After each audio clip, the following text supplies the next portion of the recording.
Hello, welcome back once again in the biology world. Biology દુનિયામાં આપ સૌનું સ્વાગત કરું છું. હું રાજેશ સર. મિત્રો કેમ છો? મજામાં? હોપ યુ ઓલ આર વેલ. તો મિત્રો લાસ્ટ ટાઈમ આપણે જોયું એને જરાક યાદ કરીએ તો એમાં સ્થાયી પેશી, દ્રઢોતક પેશી, સરળ હતી, સરળ સ્થાયી પેશી, પછી જટિલ સ્થાયી પેશી, જલવાહક પેશી જોયું. અને એમાં હવે આપણે આગળ વધીએ.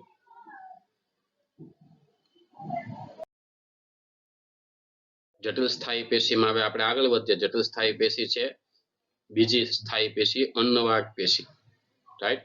અને ત્યાર પછી આપણે જોઈશું પેશી તંત્ર, વનસ્પતિના મૂળ પ્રકાંડ પર્ણમાં કેવી રીતે પેશી તંત્ર ગોઠવાયેલું હોય તે. તો આગળ વધીએ દોસ્તો. તો જટિલ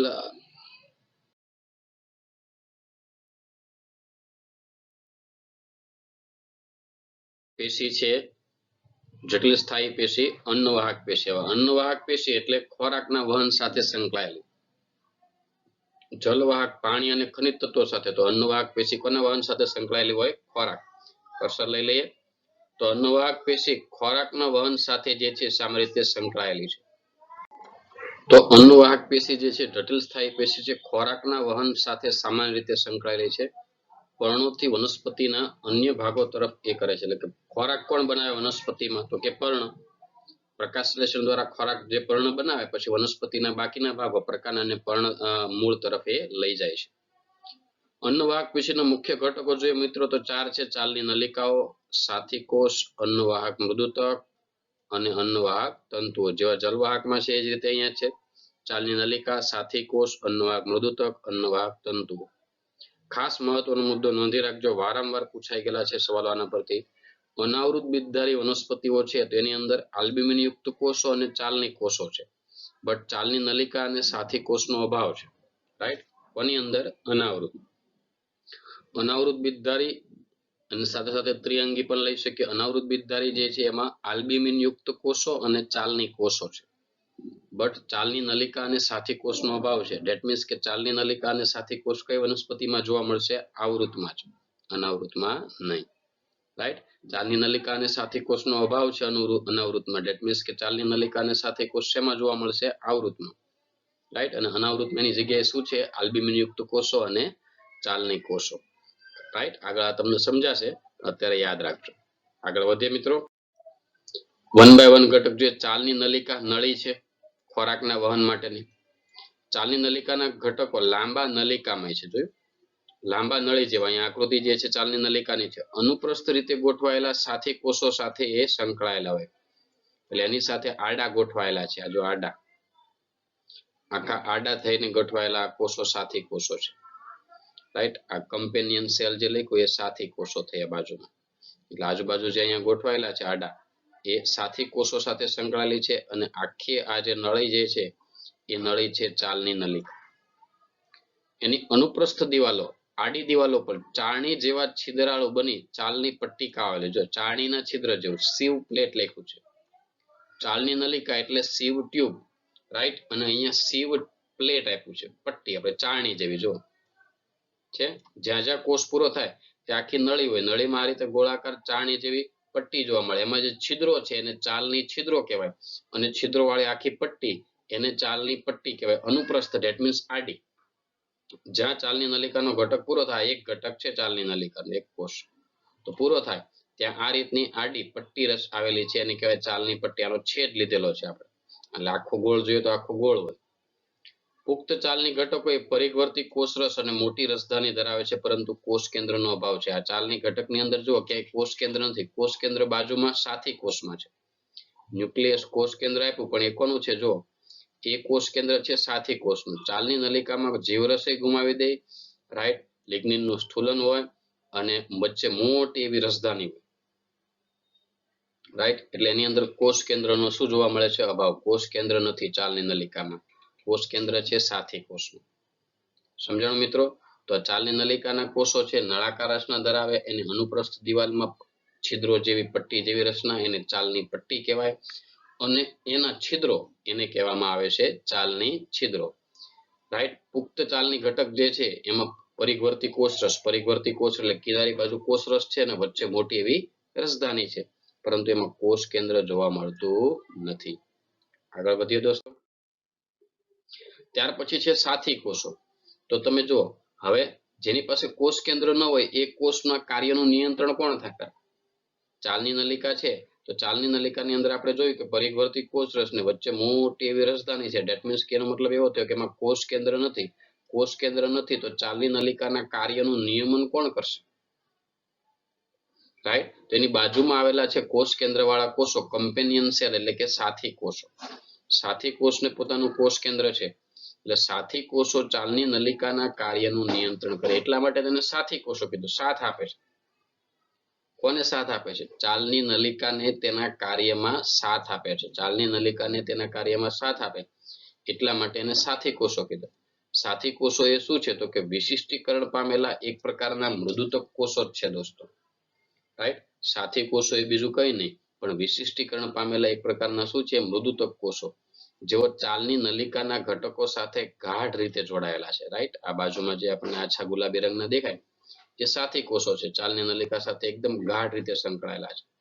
ચાલની નલિકાના ઘટકો અને સાથી કોષો તેમની વચ્ચે એક સામાન્ય આયમ દિવાલ હોય, એમની વચ્ચે છે ગર્તી ક્ષેત્રો, એના દ્વારા સંપર્કમાં રહે. જો અહીંયા ધ્યાનથી જુઓ, અહીંયા હું રાઉન્ડ કરું છું. રાઈટ. આ કોષ કેન્દ્ર છે, કોષ કેન્દ્રની બાજુમાં જુઓ તમે ગર્તી ક્ષેત્રો છે, એટલે આ બંને એકાબીજા સાથે જોઈન્ટ હોય. આ જે ભાગ જે છે એના દ્વારા સાથી કોષ અને ચાલની નલિકા નો કોષ રસ એકાબીજાના સંપર્કમાં હોય, એ ગર્તી ક્ષેત્રો દ્વારા એકાબીજા સાથે જોડાયેલા હોય. એના દ્વારા સાથી કોષો શું કામ કરે? સાથી કોષો એ ચાલની નલિકાઓમાં દાબ ઢોળાંશ એટલે કે જે અન્નવાહકમાં જે ખોરાકનું વહન થાય એમાં જે પ્રવાહી હોય એનો દાબ ઢોળાંશ જાળવે છે, એનો દબાણનો ઢોળાંશ જાળવે છે. રાઈટ. એનો આગળનો કન્સેપ્ટ છે ચેપ્ટર 11 માં દાબ ઢોળાંશનો, ત્યારે વધારે વાત કરીશું, બટ યાદ રાખજો. ક્લિયર? તો સાથી કોષો ખાસ મહત્વનું. ચાલની નલિકા જે છે એને પોતાના કોષ કેન્દ્ર નથી એટલે ચાલની નલિકાના કાર્યનું નિયમન કોણ કરે? સાથી કોષો. એટલે ચાલની નલિકાના કાર્યમાં એ સાથ આપે એટલે એને સાથી કોષો કીધું છે. એ શું છે? વિશિષ્ટીકરણ પામેલા મૃદુતક કોષો છે જે ચાલની નલિકા સાથે ગાઢ રીતે જોડાયેલા છે. રાઈટ. ચાલની નલિકા અને સાથી કોષો વચ્ચે આયામ એક ઊભી દિવાલ છે. રાઈટ. એને વચ્ચે શું આવેલા છે? ગર્તી ક્ષેત્રો. એ ગર્તી ક્ષેત્રો દ્વારા એકાબીજા સાથે જોડાયેલા છે અને સાથી કોષો દ્વારા ચાલની નલિકાની અંદર દાબ ઢોળાંશ એટલે કે એના કાર્યનું નિયમન થાય છે. ખાસ યાદ રાખજો, ચાલની નલિકા અને સાથી કોષ વારંવાર પૂછાતા હોય. આગળ જોઈએ, આ બંને થિયરીની અંદર 2 માર્કમાં પણ પૂછાય છે. ત્યાર પછીના 2 ઘટકો છે અન્નવાહક મૃદુતક અને અન્નવાહક તંતુ. રાઈટ. અન્નવાહક મૃદુતક એટલે મૃદુતક કોષોના બનેલા હશે. અન્નવાહક તંતુ એટલે દ્રઢોતક તંતુ, ધેટ મીન્સ એ દ્રઢોતક કોષોના બનેલા હશે. સમજ્યા ને? તો નામ પરથી જ ખ્યાલ આવી જશે. અન્નવાહક મૃદુતક એટલે મૃદુતક કોષોના બનેલા હોય, લાંબા સાંકડા છેડાવાળા નળાકાર કોષો હોય છે. એમાં ઘટ્ટ કોષરસ અને કોષ કેન્દ્ર ધરાવે છે. તેઓની કોષ દિવાલ શેની બનેલી હશે? સેલ્યુલોઝની. એમાં શું આવેલા હોય? ગર્તો. એ ગર્તોમાંથી કોષરસ પસાર થાય એટલે કે કોષરસ તંતુ દ્વારા નજીકના કોષો એકાબીજાના સંપર્કમાં હોય. કોષરસ તંતુ પ્લાઝ્મોડેસ્માટા યાદ છે ને? રાઈટ. આ 2 કોષો છે નજીકના. તો નજીકના 2 કોષો વચ્ચેનો કોષરસ જેના વડે સંપર્કમાં હોય એને આપણે કીધું કોષરસ તંતુ પ્લાઝ્મોડેસ્માટા. યાદ છે ને?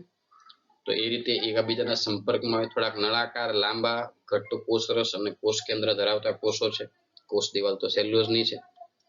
ખાસ મહત્વનો મુદ્દો અને વારંવાર પૂછાય છે, અન્નવાહક મૃદુતકનું મેન કાર્ય છે સંગ્રહનું. તો અહીંયા કયા સંગ્રહ કરે છે યાદ રાખજો. જલવાહક મૃદુતકમાં પણ કેટલાક પદાર્થો સંગ્રહ કરતા, એ આઈએમપી મુદ્દો હતો. આપણે આઈએમપી છે, યાદ રાખજો.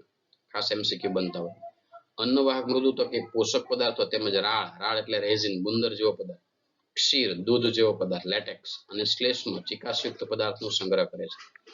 રાળ, રેઝિન, ગુંદર જેવો પદાર્થ આપણે વૃક્ષના થડમાંથી એની ડાળીમાંથી ઘણીવાર પાંદડા તે તોડીએ તો એમાંથી ગુંદર જેવો પદાર્થ નીકળે. ગુંદર ચોટેલો હોય થડ ઉપર. રેઝિન રાળ. ક્ષીર દૂધ જેવો પદાર્થ આપણે આંકડો તોડીએ, હનુમાન દાદાને જે ચડવામાં આવે ફૂલ, એ આંકડો તોડીએ તો વ્હાઈટ રંગનું દૂધ જેવું પ્રવાહી નીકળે છે, ક્ષીર. અને ચિકાસયુક્ત પદાર્થ પુષ્પ તોડીએ, ફૂલ પાંદડા તોડીએ તો એની સાથે ચિકાસયુક્ત પદાર્થ હોય. રાઈટ.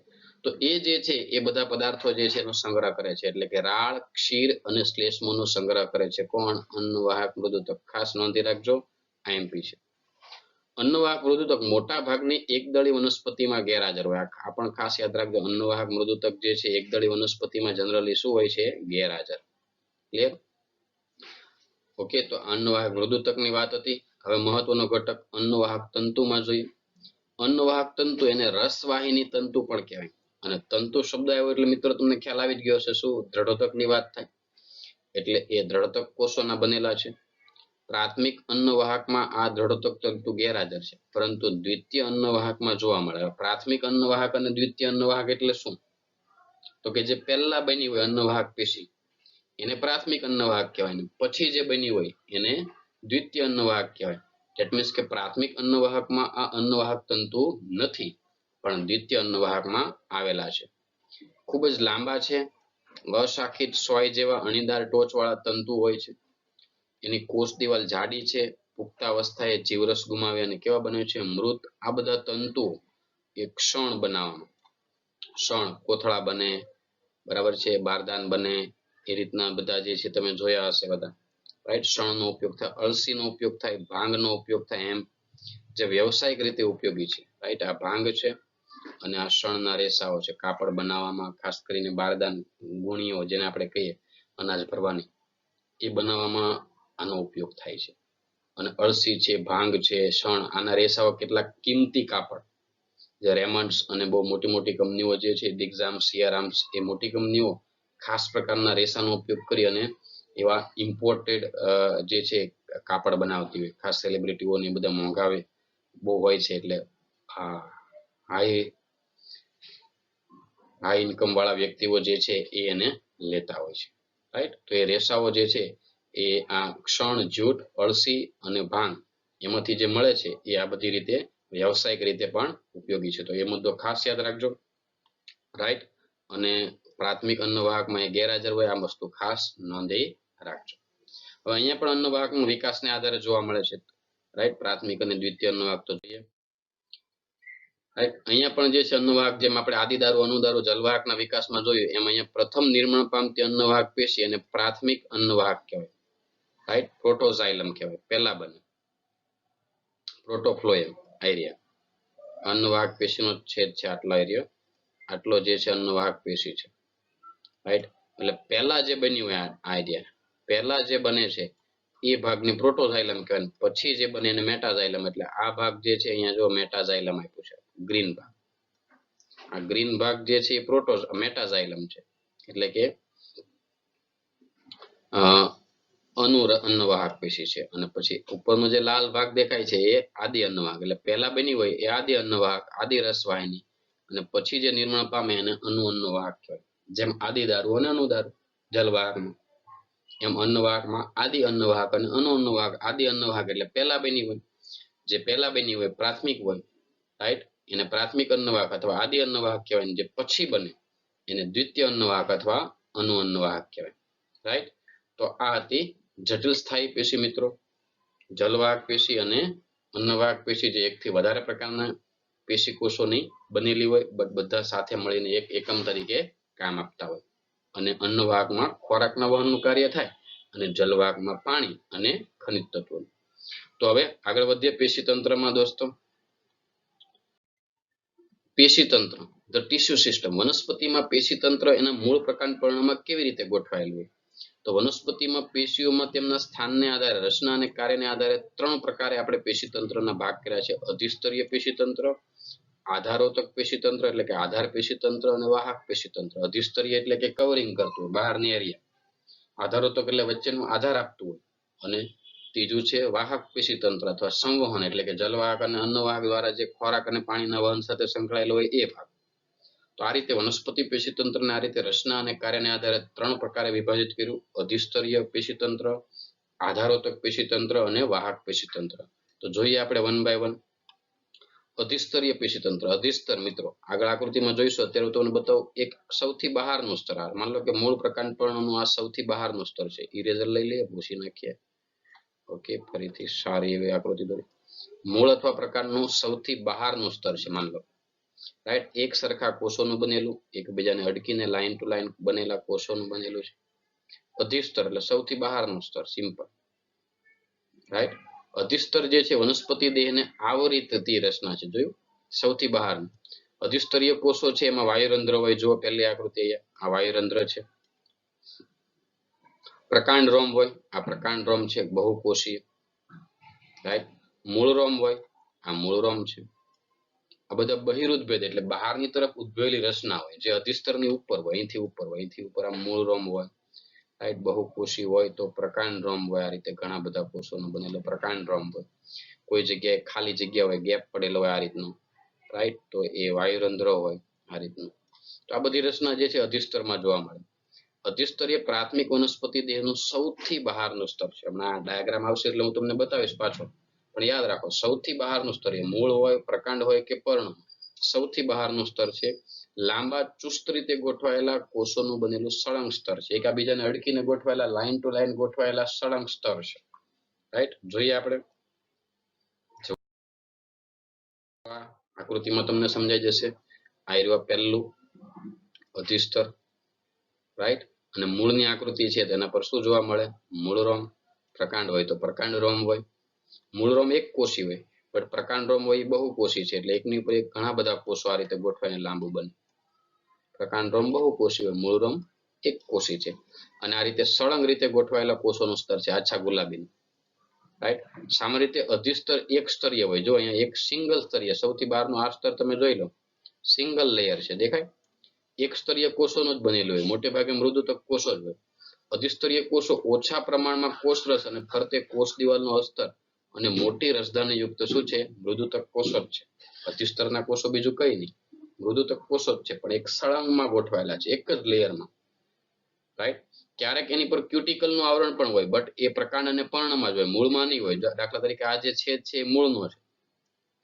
અધિસ્તરની બહારની બાજુએ મીણયુક્ત જાડું સ્તર છે, જે બાષ્પોત્સર્જનને અટકાવે, પાણીનો વ્યય અટકાવે, એને ક્યુટિકલ કહે છે, જે પાણીનો વ્યય અટકાવે. દાખલા તરીકે જો પર્ણની આકૃતિ બાજુમાં છે તો ત્યાં છે, દેખાય? અધિસ્તર જે છે એની ઉપર એક બીજું એક લેયર છે, આ તમે જો ગ્રીન કલરની અંદર આ રીતનું, એનું ક્યુટિકલનું આવરણ છે. બે અધિસ્તર છે, અહીંયા ઉપરી અધિસ્તર છે અને નીચેનું અધિસ્તર, એને અધઃ અધિસ્તર કહેવાય, રાઈટ. એ બંને ઉપર તમે જો એક વધારાની એક લાઈન, ડબલ લાઈન આ રીતની દોરેલી છે ગ્રીન કલરમાં, એનું ક્યુટિકલનું આવરણ છે. આવું આવરણ પ્રકાંડ અને પર્ણમાં હોય, મૂળમાં હોતું નથી, યાદ રાખજો. આગળ આવશે, વાત કરીએ. તો મૂળમાં ક્યુટિકલ ગેરહાજર હોય છે, જો, રાઈટ. મેં વાત કરીએ મૂળમાં ક્યુટિકલ ગેરહાજર. મૂળની ફરતે એક્સ્ટ્રા ક્યુટિકલનું આવરણ નથી, કે મૂળમાં બાષ્પોત્સર્જન નહીં થાય. કેમ? તો કે મૂળ તો જમીનની અંદર છે. જમીનની અંદર હોય ત્યાં બાષ્પોત્સર્જન થાય ન થાય. એટલે પ્રકાંડ અને પર્ણ એ જમીનની બહાર છે, વાતાવરણમાં, હવામાં છે, એટલે ત્યાં એને બાષ્પોત્સર્જનના ચાન્સીસ રહેતા હોય, રાઈટ. એટલે મૂળમાં ક્યુટિકલ કેવું હોય? ગેરહાજર. પર્ણના અધિસ્તરમાં વાયુરંધ્ર જેવી રચના હોય છે. જો આ વાયુરંધ્ર, પર્ણની આકૃતિ છે બાજુમાં, જોતા રહેજો. અધિસ્તરમાં વાયુરંધ્ર જેવી રચના હોય. અહીંયા એક નીચેના સ્તરમાં છે, અહીંયા એક ઉપર પણ છે. વાયુરંધ્ર બાષ્પોત્સર્જનની ક્રિયાનું શું કરે છે? નિયમન અને વાયુઓની આપ-લે કરે છે. એટલે વાયુઓની આપ-લે એટલે જેમ આપણે O2 CO2 લઈએ છીએ એમ વનસ્પતિને પણ જોઈએ. એટલે વનસ્પતિને પણ O2 CO2 ની આપ-લે કરવા માટે અને બાષ્પોત્સર્જનને કંટ્રોલ કરવા માટે શું આવેલા હોય? વાયુરંધ્ર. વાયુરંધ્રની રચના જોઈએ હવે. દ્વિદળી વનસ્પતિ અને એકદળી, મેનલી આપણે આ ચેપ્ટરમાં દ્વિદળી અને એકદળીને કમ્પેરિઝન કરીશું. એટલે દ્વિદળી અને એકદળી વનસ્પતિ જે છે તેમાં વાયુરંધ્રની રચનામાં થોડો ઘણો શું જોવા મળે મિત્રો? ડિફરન્સ જોવા મળે. દ્વિદળી વનસ્પતિમાં દરેક વાયુરંધ્રમાં બે વાલ આકારના કોષો આવેલા છે, જેને રક્ષક કોષો કહેવાય. આ દ્વિદળીની છે પહેલી આકૃતિ જુઓ. આ વાલ આકારના બે રક્ષક કોષો, રાઈટ. સેમ એવા રક્ષક કોષો આવેલા છે એકદળીમાં, બટ એમાં તમે જુઓ ડંબેલ આકારના છે. જ્યારે એકદળી વનસ્પતિમાં રક્ષક કોષો કેવા છે? ડંબેલ આકારના હોય છે. અને રક્ષક કોષોની બહારની દિવાલ એ, એટલે કે છિદ્રથી દૂર જાય એ પાતળી છે, અને અંદરની દિવાલ એ જાડી છે. જો અહીં એકદળીમાં જુઓ, આ એકદળી છે, રાઈટ. ડંબેલ આકારના છે, જો. અને એની જે છિદ્ર તરફની દિવાલ જાડી છે. જો અલગથી બ્લુ કલરની અંદર અહીંયા સ્થૂલન બતાવ્યું છે, દેખાય તમને? છિદ્ર, આ વચ્ચેનું છિદ્ર છે, છિદ્ર તરફની દિવાલ કેવી છે? જાડી છે, જો. અને છિદ્રથી દૂર ની જાય એટલે આ બધી દિવાલો એ કેવી છે? પાતળી. ડમ્બેલ્સ, જે આપણે પેલા બોડી બનાવવા માટે જે ઉપાડીએ ને જીમની અંદર, એવો આકાર છે એક અંશે. જો આ રક્ષક કોષો જ છે એકદળીના. આ રીતનો આકાર છે, આમ જે આપણે જીમમાં જઈને પેલા ડમ્બેલ્સ ઉપાડીએ કે નહીં, એ ટાઈપનો આકાર, રાઈટ. તો ડમ્બેલ આકારના જે છે એ એકદળીમાં જોવા મળે વાયુરંધ્ર, અને જે છે વાલ જેવા આકારના, વાલના બીજ જેવા આકારના રક્ષક કોષો છે એ દ્વિદળીમાં જોવા મળે. રાઈટ, અને એક દળીમાં જે ડંબેલ આકારના છિદ્ર તરફની દિવાલ સ્થૂલિત છે, જાડી છે. રક્ષક કોષો હરિતકણો પણ ધરાવે છે. જો ટપકા ટપકા દેખાય છે, તમને નામ આપ્યું છે હરિતકણ. દ્વિદળીની અંદર અહીંયા આપ્યું છે, આછા આછા ટપકા દેખાય, હરિતકણ ધરાવે છે. પર્ણરંધ્ર ઉઘાડ બંધ થવાની ક્રિયાનું નિયમન કરે. આ રક્ષક કોષો શું કામ કરે? વાયુરંધ્ર, પર્ણરંધ્રને ખોલ બંધ થવાની ક્રિયાનું નિયંત્રણ કરે. એના દ્વારા બાષ્પોત્સર્જન અને બીજી ક્રિયાઓ જે છે નિયમન થાય. હવે એક દળીની વાત કરીએ તો ક્યારેક રક્ષક કોષોના સાનિધ્યમાં અધિસ્તરીય કોષો તેમના આકાર અને કદમાં અલગ અલગ બનતા હોય, તેને શું કહેવામાં આવે? સહાયક કોષો. જો અહીંયા સ્પેશિયલી એક દળીમાં છે, દ્વિદળી બંનેમાં આપ્યા છે સહાયક કોષો. કેટલાક અધિસ્તરીય કોષો ચેન્જ થઈ જાય, રૂપાંતરિત થાય અને વિશિષ્ટ આકારના બને, તો એને શું કહેવામાં આવે? સહાયક કોષો. રાઈટ, એટલે રક્ષક કોષોની બાજુમાં સહાય કરતા બીજા કોષો, રક્ષક કોષોની બાજુમાં બીજા સહાય કરતા કોષો એટલે સહાયક કોષો કહેવાય. તો આ રીતે કેટલી વસ્તુ ભેગી થઈ? જુઓ, વાયુરંધ્ર છિદ્ર, પછી રક્ષક કોષો અને સહાયક કોષો. વાયુરંધ્ર છિદ્ર, રક્ષક કોષો અને સહાયક કોષો, એનાથી બનતી રચનાને કહેવાય વાયુરંધ્ર પ્રસાધન. શું કહેવામાં આવે મિત્રો? વાયુરંધ્ર પ્રસાધન. ખાસ નોંધ, વાયુરંધ્ર છિદ્ર, એની પછી આવેલા રક્ષક કોષો અને એની ફરતે આવેલા સહાયક કોષો, આ બધાથી બનતી રચના એને વાયુરંધ્ર પ્રસાધન કહેવાય. ક્લિયર? તો અહીંયા આપણે વાયુરંધ્ર રચના જોઈ. કોની કોની? દ્વિદળી વનસ્પતિમાં વાયુરંધ્ર કેવા હોય, એક દળીમાં કેવા હોય, અને વાયુરંધ્ર પ્રસાધન. આ ત્રણ વસ્તુ ખાસ નોંધો, કારણ કે ડિફરન્સ એનો ખાસ પૂછાય છે. અને વાયુરંધ્ર અધિસ્તરમાં હોય એટલે અધિસ્તરને આધારે આપણે જોયું. આગળ વધીએ. અધિસ્તરમાં ઘણા કોષો જે છે એ ઘણા રોમ ધરાવે છે, જેને મૂળ રોમ એક કોષી છે રચના. અહીંયા મૂળ રોમની વાત કરી, સિંગલ કોષી, સિંગલ લેયર, સિંગલ સેલ્યુલર. જમીનમાંથી પાણી અને ખનિજ દ્રવ્યનું શોષણ કરવું એ મૂળ રોમનું કામ છે. કે મૂળની સપાટી પર આવેલા રોમ, વાળ જેવી રચના, એને આપણે મૂળ રોમ કહીએ. અને મૂળની સાથે મૂળ રોમ પણ પાણીનું શોષણ કરે. પ્રકાંડ પર આવેલા છે પ્રકાંડ રોમ, અધિસ્તર પર આવેલા. રાઈટ, પ્રરોતંત્રમાં આવેલા પ્રકાંડ રોમ જે છે કેવા હોય? બહુકોષીય. ધ્યાન રાખજો, મૂળ રોમ એક કોષીય હોય પણ પ્રકાંડ રોમ બહુકોષીય છે. આયરા ઘણા બધા કોષોના બનેલા છે પ્રકાંડ રોમ. રાઈટ, અને એ શાખિત કે અશાખિત હોય. જો અહીંયા શાખિત બાજુમાં આપ્યા, અહીંયા અશાખિત છે, આપણે રાઉન્ડ કર્યું. કોમળ હોઈ શકે, સખત હોઈ શકે અને સ્ત્રાવી પણ હોઈ શકે. એટલે કેટલાક પદાર્થોનો સ્ત્રાવ પણ કરતા હોય. પ્રકાંડ રોમનું કામ શું? મૂળ રોમ તો પાણીનું શોષણ કરે, તો પ્રકાંડ રોમ જે છે બાષ્પોત્સર્જનને કારણે થતો પાણીનો વ્યય અટકાવે છે. પ્રકાંડ રોમ શું કરે? બાષ્પોત્સર્જનને કારણે જે વ્યય થતો હોય પાણીનો, એ અટકાવે છે. તો મૂળની સપાટી પર મૂળ રોમ હોય, એક કોષી હોય. પ્રકાંડની સપાટી પર પ્રકાંડ રોમ હોય, એ બહુકોષી હોય. ક્લિયર? મૂળ રોમ પાણીના શોષણ સાથે સંકળાયેલા છે, તો પ્રકાંડ રોમ એ બાષ્પોત્સર્જન અટકાવે છે, વ્યય અટકાવવામાં મદદરૂપ થાય છે. તો અધિસ્તરીય પેશીતંત્ર પછી બીજું આવે આધારોતક પેશીતંત્ર. આધારોતક પેશીતંત્ર એટલે સપોર્ટિવ, આધાર આપે. અધિસ્તર અને વાહિપુલ સિવાય બધી જે કઈ પેશી હોય આધાર પેશીતંત્રમાં આવે. રાઈટ, એટલે આ બધી આ અધિસ્તર છે. દાખલા કે પર્ણમાં જોઈએ તો આ ઉપરનું અધિસ્તર, રાઈટ, આ નીચેનું અધિસ્તર. બંનેની વચ્ચેની જે પેશી છે આધાર પેશીતંત્ર કહેવાય, જેને મધ્ય પર્ણ કહેવાય. પર્ણની વચ્ચેનો ભાગ, પર્ણનું ઉપરનું સ્તર, નીચેનું સ્તર. રાઈટ, ઉપરનું સ્તર અને નીચેનું, ઉપરનું ઉપરી સ્તર, નીચેનું અધઃ અધિસ્તર. ઉપરી અધિસ્તર, અધઃ અધિસ્તર, બંને વચ્ચે જે જગ્યા રહી એ મધ્ય પર્ણ પેશી, એનો આધારતક.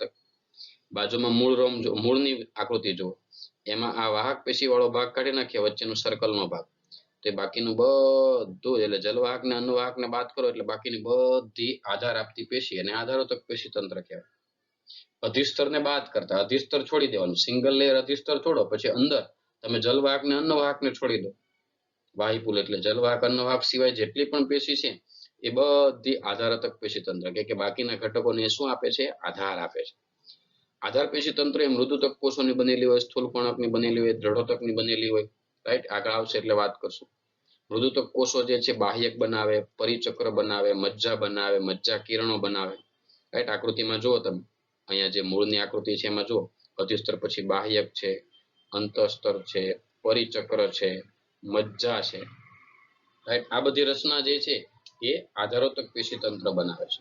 જે આગળ આપણે મૂળ પ્રકાંડ પર્ણની રચના જોઈશું એટલે તમને વધારે આવડશે. પર્ણમાં આધારોતક પેશી પાતળી દિવાલયુક્ત કોષોની બનેલી છે. તે કોષો હરિતકણ ધરાવે છે, જેને મધ્ય પર્ણ, સ્પેશિયલી પર્ણની મેં વાત કરી કે બે અધિસ્તર છે, ઉપરી અધિસ્તર અને નીચેનું અધઃ અધિસ્તર, બંને વચ્ચેની પેશી. રાઈટ, એને મધ્યપર્ણ પેશી કહેવાય. અહીંયા નામ પણ આપ્યું છે, જો આ બે વચ્ચે બે લેયર વચ્ચેની પેશી એને શું કહેવામાં આવે? મધ્યપર્ણ પેશી. રાઈટ. અને પાતળી દિવાલ કોષોની બનેલી હોય એ એની આધારોતક પેશી છે. એમાં કે મૂળ પ્રકાંડ અલગ છે અને પર્ણની રચના અલગ હોય, કે પર્ણ ચપટા હોય તો એની આધારોતક પેશી કંઈક અલગ હોય. જે બે સ્તરોની વચ્ચે આવેલી છે એટલે એને મધ્યપર્ણ પેશી કીધી. સમજ્યા દોસ્તો? આગળ વધીએ. હવે આ ખાસ તૈયાર રાખજો, સવાલ પણ પૂછાય છે બોર્ડની અંદર. રાઈટ. આની પહેલા જે આપણે જે પેશી તંત્રના જે ભાગ જોયા અધિસ્તરીય અને આધારોતક, એમાંથી મોટે ભાગે MCQ પૂછાય છે વધારે. વાહક પેશી તંત્ર ક્વેશ્ચન આન્સર પણ પૂછાય છે અને MCQ માં પણ પૂછાય ને. હવે પછી જે કંઈ આપણે શીખીશું મૂળ પ્રકાંડ પર્ણની રચના, એમાં એ ખૂબ જ ઉપયોગી છે, એટલે ખાસ તૈયાર રાખજો. વાહક પેશી તંત્ર જટિલ પેશીઓ જલવાહક અને અન્નવાહકનું બનેલું છે. જલવાહક અને અન્નવાહકને સામૂહિક રીતે શું કહેવામાં આવે? વાહીપુલ કહે છે. ખાસ યાદ રાખજો, વાહીપુલ શબ્દ કોને કહેવાય? તો કે જટિલ પેશીની વાત કરીએ તો જટિલ પેશીમાં કઈ હોય? જલવાહક ને અન્નવાહક. જલવાહક અને અન્નવાહકને સંયુક્ત રીતે વાહીપુલ કહેવાય. ક્લિયર? માઇન્ડ ઇટ, મગજમાં ઉતાર રાખજો, બરાબર ફિટ કરી રાખજો મિત્રો. કોને? જલવાહક પેશી અને અન્નવાહક પેશીને સંયુક્ત રીતે શું કહેવામાં આવે? તો કે સંયુક્ત રીતે એને વાહીપુલ કહે છે. કોને? જલવાહક અને અન્નવાહકને સંયુક્ત રીતે વાહીપુલ કહેવાય. હવે એની ગોઠવણી છે જલવાહક અને અન્નવાહકને અલગ અલગ રીતે. ખાસ કરીને દ્વિદળી વનસ્પતિની વાત કરીએ તો જલવાહક અને અન્નવાહક વચ્ચે જો એધા આવેલા હોય તો એને વર્ધમાન વાહીપુલ કહેવાય.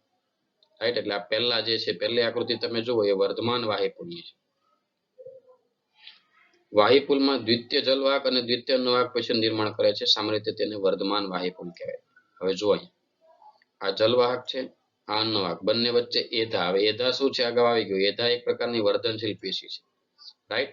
હવે પહેલા જે બની હોય એ પ્રાથમિક જલવાહક અને પ્રાથમિક અન્નવાહક હોય. પછી જે બને એ દ્વિતીય જલવાહક અને દ્વિતીય અન્નવાહક. એટલે પહેલા ઓલરેડી બની ગઈ હોય, પછી એધા જે છે એમાં દ્વિતીય અન્નવાહક બનાવે અને પછી નીચે તરફ જે ઉમેરે એ દ્વિતીય જલવાહક. ધેટ મીન્સ કે પહેલા જે બનેલી હોય એમાં નવા કોષો ઉમેરે એટલે દ્વિતીય જલવાહક અને દ્વિતીય અન્નવાહક, એટલે દ્વિતીય પેશીનું નિર્માણ કરે એ કહેવાય એધા. અને જ્યારે જલવાહક અને અન્નવાહકની વચ્ચે એધા આવેલા હોય તો એને વર્ધમાન વાહીપુલ કહેવાય. એવું કોની અંદર જોવા મળે? દ્વિદળી વનસ્પતિઓમાં. રાઈટ. અને જો એધા નથી હોતા જલવાહક વચ્ચે તો એને શું કહેવાય? અવર્ધમાન વાહીપુલ. અને એ કઈ વનસ્પતિમાં જોવા મળે? એકદળી વનસ્પતિમાં. ક્લિયર? તો અહીંયા બે વ્યાખ્યા ખાસ મગજમાં ઉતારવાની. એક વર્ધમાન વાહીપુલ, બીજું અવર્ધમાન. તો કોને કહેવાય વર્ધમાન વાહીપુલ? તો કે જલવાહક અને અન્નવાહક વચ્ચે શું આવેલા હોય? એધા. તો એને વર્ધમાન વાહીપુલ કહેવાય. એધા શું કામ કરે? દ્વિતીય પેશીનું નિર્માણ કરે. દ્વિતીય એટલે જે પહેલા બની ગયો એ સિવાય નવા ઉમેરે. એટલે પ્રાથમિક જલવાહક બની હોય તો દ્વિતીય બનાવે, પ્રાથમિક અન્નવાહક બની ગયો તો દ્વિતીય અન્નવાહક બનાવે. સમજ્યા? એટલે દ્વિતીય પેશી નિર્માણ કરે. અને કોની અંદર જોવા મળે? દ્વિદળી વનસ્પતિ. સિમ્પલ. જો જલવાહક અને અન્નવાહક વચ્ચે એધા ન હોય તો એને અવર્ધમાન કહેવાય. કઈ વનસ્પતિમાં જોવા મળે? એકદળીમાં. ક્લિયર? તો વર્ધમાન વાહીપુલ અને અવર્ધમાન વાહીપુલ ખાસ મગજમાં ઉતારજો, તૈયાર રાખજો. આગળ જઈએ. હવે વાહીપુલની ગોઠવણી. રાઈટ. એમાં પહેલું છે અર્ય વાહીપુલ. જે મુદ્દા હું કહું છું એ ખાસ નોંધજો, એના પરથી તમે તૈયાર કરવામાં ઈઝી પડશે. અર્ય વાહીપુલ એટલે કે જલવાહક અને અન્નવાહક જુદી જુદી ત્રિજ્યા પર, જલવાહક અને અન્નવાહક જુદી જુદી ત્રિજ્યા પર એકાંતરે ગોઠવાયેલા છે. જો આ ડાયાગ્રામ પહેલી, જો આ ડાર્ક જે કલરની જે છે કથ્થઈ કલરની દેખાય જલવાહક છે અને બ્લુ કલરમાં અન્નવાહક. તો જો અર્ય રીતે ગોઠવાયેલી ત્રિજ્યા પર, આ ત્રિજ્યા પર જલવાહક છે તો એક અન્નવાહક, પછી એકાંતરે જલવાહક, તો પછી અન્નવાહક, જલવાહક, અન્નવાહક, જલવાહક, અન્નવાહક. એટલે કે જપે. જલવાહક પેશી એટલે જપે, અન્નવાહક પેશી એટલે અપે. શોર્ટમાં હું તમને કહું છું, યાદ રાખજો. જલવાહક પેશી એટલે જપે, અન્નવાહક પેશી એટલે અપે. એટલે જપે અને અપે એકાંતરે ગોઠવાયેલી છે એક એક ત્રિજ્યા. અહીંયા જલવાહક છે તેની બાજુમાં અન્નવાહક, પછી પાછી જલવાહક, અન્નવાહક, વારા ફરતી આવેલી છે. જલવાહક, અન્નવાહક, જલવાહક, અન્નવાહક. ક્લિયર? એકાંતરે ગોઠવાયેલી છે અલગ અલગ ત્રિજ્યા પર, એટલે એને અર્ય વાહીપુલ કહેવાય. રાઈટ. બંને સાથે નથી, જો બાજુ બાજુમાં છે. એક જલવાહક હોય એની બાજુમાં અન્નવાહક, પણ જો બંને સાથે હોય તો એને સહસ્ત વાહીપુલ કહેવાય. જલવાહક અને અન્નવાહક બંને સાથે હોય એક જ ત્રિજ્યા પર હોય તો એને સહસ્ત વાહીપુલ કહેવાય. પ્રકાંડ અને પર્ણમાં આ રીતના વાહીપુલ જોવા મળે. જ્યારે અર્ય વાહીપુલ જે છે એ શેમાં જોવા મળે? જો મૂળમાં હોય છે. રાઈટ. આ પણ ખાસ નોંધવા જેવી વસ્તુ. અર્ય વાહીપુલ શેમાં હોય? મૂળમાં. જ્યારે સહસ્ત એટલે જલવાહક અને અન્નવાહક બંને સાથે હોય. જો જલવાહક નીચે તરફ છે, અન્નવાહક બહારની તરફ. જલવાહક અંદરની તરફ છે, અન્નવાહક બહારની તરફ. બંને સાથે છે તો સહસ્ત વાહિપુલ. સહસ્ત હોય તો બે પ્રકારના, વર્ધમાન અવર્ધમાન, જે આપણે શીખી ગયા એટલે ખ્યાલ હશે. આકૃતિ પરથી તમને ખ્યાલ આવી જશે. એટલે ઇન શોર્ટ, પ્રકાંડ અને પર્ણની અંદર સહસ્ત વાહિપુલ, સહસ્ત મતલબ કે સાથે હોય એવા વાહિપુલ જોવા મળે. સહસ્ત વાહિપુલ સામાન્યતઃ ફક્ત જલવાહકની બહારની બાજુએ અન્નવાહક જ હોય. એટલે જલવાહક હોય એની બહારની સાઈડ શું હોય? અન્નવાહક પેશી જ ગોઠવાયેલા ફિક્સ. જલવાહક અંદર અને બહારની તરફ અન્નવાહક, રાઈટ. અને બંને સાથે એક જ ત્રિજ્યા પર હોય, એક જ લાઈનમાં. જો આ એક જ લાઈનમાં છે એટલે એક જ ત્રિજ્યા પર આવેલા કહેવાય. ક્લિયર? બાજુ બાજુમાં આવેલા નથી. જો બાજુ બાજુમાં આવેલા હોય અલગ અલગ ત્રિજ્યા પર તો અર્ય વાહિપુલ, પણ એક જ ત્રિજ્યા પર આવેલા છે એટલે એને સહસ્ત વાહિપુલ કહેવાય. કોની અંદર જોવા મળશે? પ્રકાંડ અને પર્ણમાં. અને અર્ય વાહિપુલ શેમાં જોવા મળશે? મૂળમાં. મિત્રો, આ વાહિપુલ વાળી જે કઈ સંવહન વાહક પેશી તંત્ર આવે, ખાસ તૈયાર રાખજો કે આગળ આવશે, રાઈટ. એટલે એને સમજવા માટે આગળનું ટોપિક વ્યવસ્થિત રીતે તૈયાર રાખવા માટે આ બહુ જરૂરી છે કે આ તમે તૈયાર રાખો. ખાસ તૈયાર રાખજો. વાહક પેશી તંત્ર, એમાં જરા આળસ કરતા નહીં. આગળ વધીએ. સો ધેટ્સ ઓલ ફોર ટુડે દોસ્તો. તો આજ માટે આટલું જ. Hope you understand very well. તમે સારી રીતે સમજ્યા હશો, રાઈટ. અન્નવાહક પેશી આપણે આખી પૂરી કરી, અને વાહક પેશી તંત્ર જ ખાલી મેં અહીંયા હોમવર્કમાં આપ્યું છે, જ ખાસ તૈયાર કરવાનું. બાકીનું બધું એમસીક્યુ માટે વાંચી લેવાનું, તૈયાર રાખવાનું. ઓકે, તો નવા વિડીયો લેક્ચર સાથે ફરી મળીએ. Till then take care and bye bye. આવજો. Second complex permanent tissue that transports food materials from the leaves to the other parts is known as phloem. In angiosperms, the phloem consists of sieve tube elements, companion cells, phloem parenchyma, and phloem fibers. Sieve tube elements are tube-like structures that are arranged in a longitudinal manner. They are closely associated with companion cells, which are parenchymatous in nature. The end walls of sieve tube elements are perforated in a sieve-like manner and form sieve plates. The functions of sieve tubes are controlled by the nucleus of the companion cells. The sieve tube elements and companion cells are connected by pit fields present between their common longitudinal walls. The companion cells also help in maintaining the pressure gradient in the sieve tubes.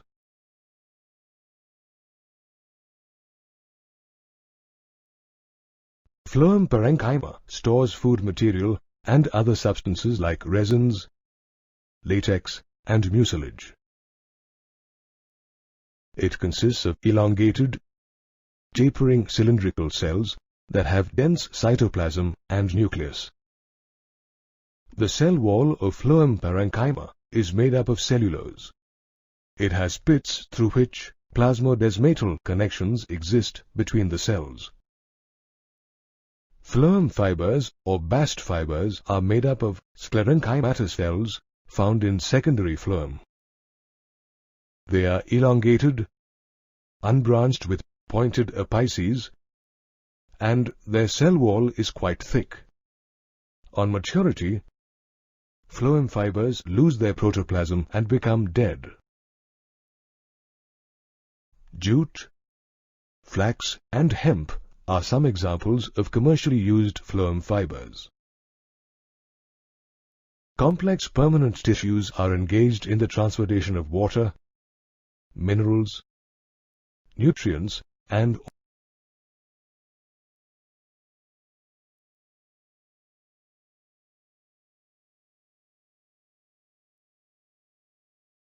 the body of a plant consists of various types of cells which form different types of tissues.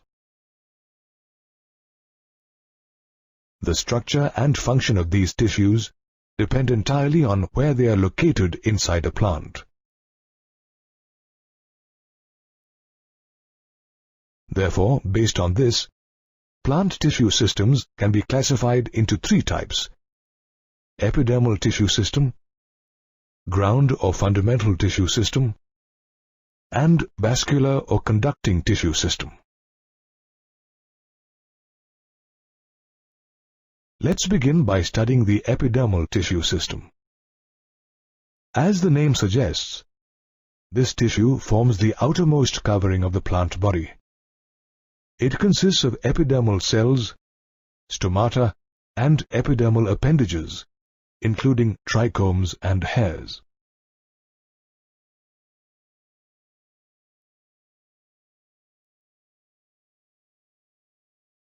Epidermis refers to the outermost layer of the primary plant body. It is a continuous layer of elongated and compactly arranged cells. Epidermal cells are parenchymatous in nature, and their cell walls are lined with a small amount of cytoplasm that has a large vacuole. The outer layer of the epidermis is coated with a thick and waxy layer called the cuticle, which prevents the loss of water.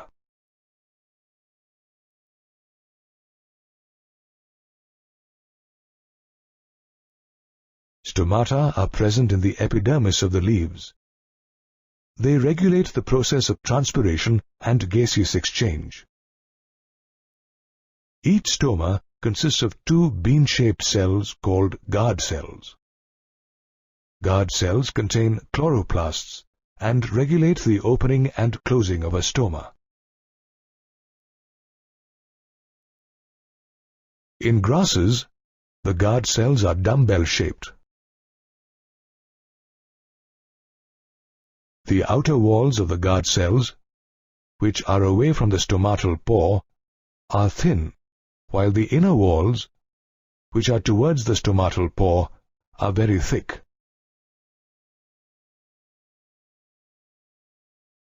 When the epidermal cells associated with the guard cells become specialized in shape and size, they are known as subsidiary cells.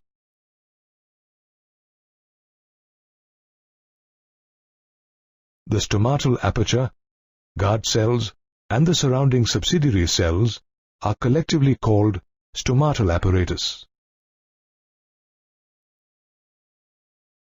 The epidermal tissue has epidermal appendages such as hair and trichomes. The root hairs are unicellular elongations of the epidermal cells, and they help absorb water and minerals from the soil. The epidermal hairs on the stem are known as trichomes. They may be branched, unbranched, soft or stiff, and may also be secretory in function. Besides this, trichomes prevent loss of water due to transpiration. The second type of tissue system is the ground tissue system. The ground tissue in primary stems and roots consists of parenchymatous cells found in the cortex, pericycle, pith, and medullary rays.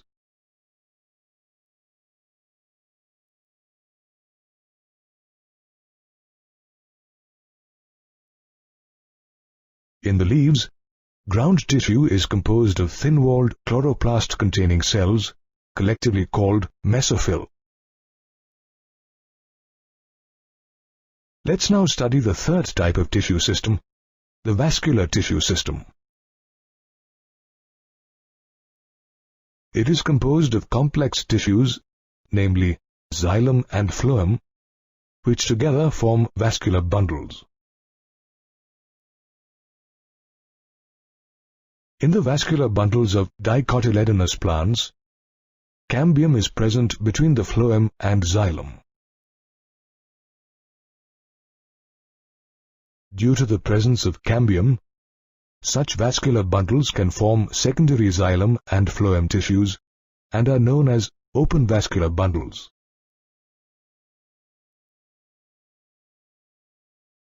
On the other hand, in monocotyledonous plants, vascular bundles do not contain cambium.